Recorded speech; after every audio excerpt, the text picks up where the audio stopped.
अस्सलाम वालेकुम दोस्तों। बाबर आजम को इंग्लैंड के खिलाफ दूसरे टेस्ट मैच के लिए ड्रॉप करने का फैसला कर लिया गया है।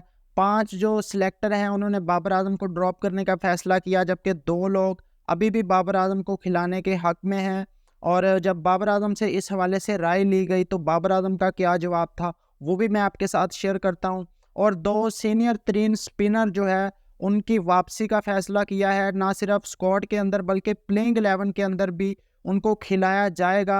2 सीनियर तरीन स्पिनर और इंग्लैंड की टीम को सरप्राइज करने के लिए एक यंग स्पिनर भी पाकिस्तान के स्क्वाड में आ सकता है, उसके बारे में भी बातें हो रही हैं। तो मुकम्मल मैं आपको डिटेल बताता हूँ। ये पूरी जो स्टोरी है ये ESPN क्रिक इन्फो के अंदर छप चुकी है।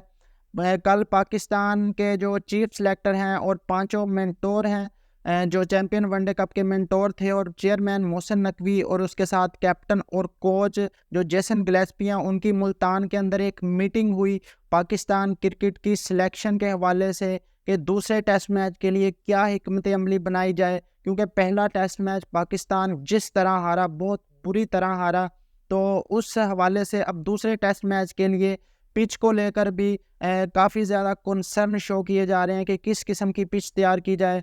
और इस हवाले से कुछ बड़े फैसले किए गए हैं पाकिस्तान की प्लेइंग 11 को लेकर। तो सबसे जो पहला और बड़ा फैसला है वो ये किया गया है कि बाबर आजम को दूसरे टेस्ट मैच से ड्रॉप किया जाए। और इस हवाले से जो 5 जो सिलेक्टर हैं, जिसमें आकिब जावेद आते हैं, दूसरे नंबर पर अजहर अली, फिर असद शफीक, उसके अलावा एक चीमा साहब हैं और उसके अलावा अलीम डार हैं। ये 5 लोग हैं जिन्होंने बाबर आजम को रेस्ट करवाने का, ड्रॉप करने का मशवरा दिया है। और इन्होंने बाबर आजम को कहा है कि जो 20 अक्टूबर से जो कायद आजम ट्रॉफी के मैचेस शुरू हो रहे हैं, 4 डे मैचेस, उनके अंदर बाबर आजम जाएं और बाबर आजम अपनी फॉर्म को वापस लेके आएँ। बजाय पाकिस्तान टीम में खेलने के बाबर आजम का मोराल दिन ब दिन और डाउन होता जा रहा है जितना वो खेलते जा रहे हैं।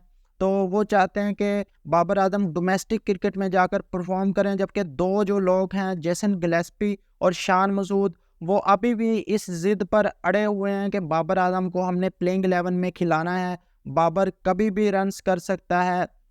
तो 5 लोगों का जो ख्याल था वो मैंने आपको बता दिया कि 5 लोगों का ये ख्याल है कि बाबर आजम को फौरी ड्रॉप करके डोमेस्टिक क्रिकेट में जाकर अपना कॉन्फिडेंस जो है वो वापस लेकर आना चाहिए।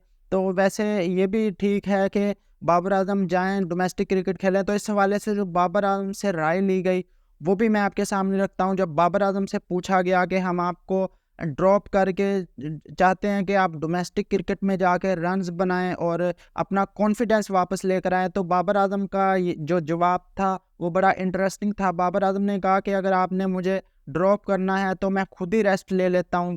तो और बाबर आजम को जब मशवरा दिया गया कि आप डोमेस्टिक जाकर खेलें, तो बाबर आजम ने कहा कि मैं यहाँ पर भी खेल रहा हूँ और डोमेस्टिक भी खेलूँगा, तो एक ही बात है। तो मैं मुकम्मल तौर पर, अगर आप मुझे ड्रॉप करना चाहते हैं तो मैं डोमेस्टिक भी नहीं खेलूँगा और मैं रेस्ट लेना चाहता हूँ क्रिकेट से।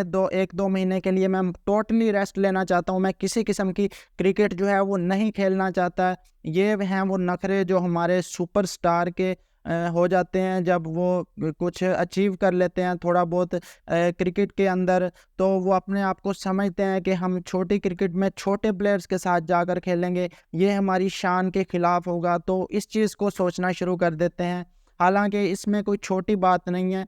आप जाएं डोमेस्टिक क्रिकेट के अंदर, कुछ रन्स बनाएं, आपका भी कॉन्फिडेंस बहाल होगा, आपको कॉन्फिडेंस आएगा आपके अंदर कि भाई मैं रन्स बना सकता हूँ। यहाँ पर अगर मैं रन्स बना सकता हूँ तो इंटरनेशनल क्रिकेट में जाकर भी अब मैं जो है वो रन्स करूँगा। तो कामरान गुलाम को खिलाने का फैसला किया है बाबर आजम की जगह पर, लेकिन फाइनल डिसीजन जो है वो देखते हैं कि अब क्या आता है। कोच अगर अपनी बात पर अड़ जाते हैं, अगर जिद बना लेते हैं, तो फिर कुछ भी हो सकता है। दूसरे नंबर पर जो सीनियर तरीन जो मेंबर हैं स्पिन बॉलिंग शोबे में ख़ास तौर पर, उनको वापस बुलाने का फ़ैसला कर लिया गया है। लेकिन यहाँ पर एक बात इंटरेस्टिंग है कि मैं हैरान होता हूँ कि पाकिस्तानी टीम के पास स्पिनर्स की कमी है, और जो भी स्पिनर आता है उसको कुत्तों की तरह मार पड़ती है दूसरी टीम की जानब से। ना किसी स्पिनर्स की लाइन ठीक होती है, ना लेंथ ठीक होती है। और पीसीबी को इतनी भी अकल नहीं है कि बंदा कोई स्पिन बॉलिंग कोच या कोई चीफ सिलेक्टर के अंदर सिलेक्शन कमेटी के अंदर भी एक भी आपका मेंबर ऐसा नहीं है जो स्पिनर हो, ना ही आपने कोई टीम के साथ जो स्पिन बॉलिंग कोच रखा हुआ है। इस शोबे में ख़ास तौर पर पाकिस्तान क्रिकेट को बेहतरी की ज़रूरत है, लेकिन पाकिस्तान क्रिकेट बोर्ड जो है उसको समझ नहीं आ रही, या फिर वो पता नहीं जाहिल हैं वो लोग जिनको यही नहीं पता कि स्पिन हमारी जो है वो सबसे बड़ा वीक लिंक है।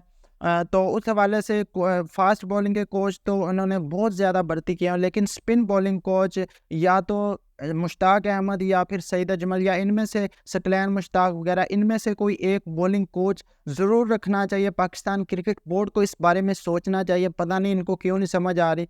अब जो 2 मेंबर वापस बुलाए हैं जिनमें साजिद खान और नुमान अली, ये सीनियर स्पिनर, इनको पाकिस्तान टीम में अब प्लेइंग 11 में खिलाने का फैसला किया है।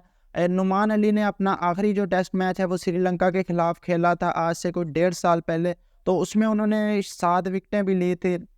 तो उनको फिटनेस की वजह से ही ड्रॉप किया गया था पाकिस्तान टीम से। तो अब नुमान अली की वापसी का फैसला हुआ है। हालांकि नुमान अली को पिछला टेस्ट मैच फिटनेस की वजह से नहीं खिलाया गया। दूसरी तरफ हमारे जो शाहीन शाह अफरीदी और बाबर आजम ये भी पूरे फिट नहीं है, लेकिन नुमान अली को सिर्फ हमने फिटनेस के नाम पर ड्रॉप कर दिया। लेकिन अब जो मुशावरत हुई है वो यही हुई है कि स्पिन विकेट बनाई जाए और दोनों स्पिनर, और एक जो सरप्राइजिंग एलिमेंट है वो भी आ सकता है स्पिन बॉलिंग के शोबे में, वो मेहरान मुमताज़ का नाम आ रहा है। और उसके अलावा जो एक और लेफ़्ट आर्म रिस्ट स्पिनर है फैसल अकरम या शायद एक और नाम है, उसकी भी स्क्वाड के अंदर जगह बन सकती है इंग्लैंड को सरप्राइज़ करने के लिए, क्योंकि एक ऐसा स्पिनर जो कि इंग्लैंड को मुश्किल में डाल सकता है एक आधे मैच के लिए, उसको स्क्वाड के अंदर ज़रूर होना चाहिए जिसको पिक करने में इंग्लैंड की टीम को मुश्किल हो। तो सबसे जो ज़रूरी चीज़ इसमें ये आती है कि पाकिस्तान टीम को इस वक्त स्पिन बॉलिंग कोच की ज़रूरत है जो कि स्पिनर को तैयार कर सके। स्पिनर हम सेलेक्ट करके तो टीम के अंदर ले जाते हैं, लेकिन उसको आगे बताने वाला कोई नहीं होता कि आपने किस जगह पर, किस एरिए में, कहाँ, किस लाइन लेंथ के साथ बॉलिंग करनी है, जिसकी वजह से स्पिनर जो है वो नाकाम हो रहे हैं पाकिस्तान क्रिकेट के अंदर। और जो बाकी चेंजेस हैं प्लेइंग 11 में, उसके हवाले से भी खबर आ रही है कि जी हुरैरा को चांस मिल सकता है और इमामुल हक की वापसी हो सकती है पाकिस्तान स्क्वाड के अंदर, और शाहीन शाह अफरीदी को भी रेस्ट दिया जा सकता है।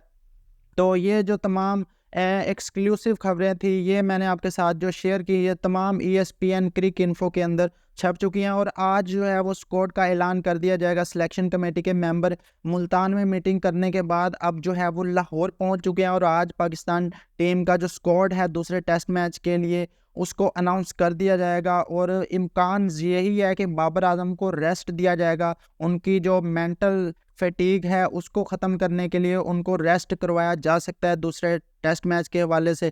लेकिन कोच की मैंने आपको राय बताई, कप्तान की राय बताई, वो बाबर आजम को अभी भी खिलाने के लिए बाजिद हैं। बाकी आप लोगों की क्या राय है इस बारे में कमेंट बॉक्स में ज़रूर बताएं। बाबर आजम को सेकंड टेस्ट मैच खेलना चाहिए या रेस्ट करनी चाहिए?